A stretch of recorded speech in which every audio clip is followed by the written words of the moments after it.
Социјалдемократскиот сојуз на Македонија денес побараа истрага за повлекувањето на обвинениото против Максим Димитриевски. ВМРО ДПМН пак сметаат дека кадрите на СДС ги водат кон сигурен пораст на локалните избори.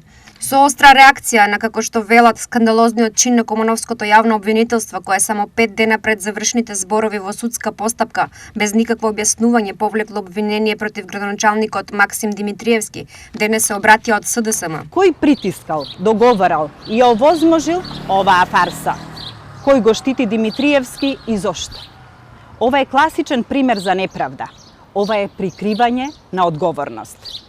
Обвинителите од тефтерчињата мора да сносат одговорност. Од друга страна пак, од владеачката партија излегоа со став дека СДС со кадри на Заев и Филипче одат во сигурен пораст на предстојните локални избори. СДС со новите предлог кандидати за градоначалници само потврдува дека ништо не научиле.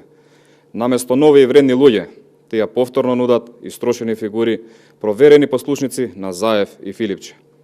Овие кандидати немаат ниту углед, ниту поддршка во своите општини. Граѓаните ги препознаваат како символи на неспособност, корупција и партиска уцена.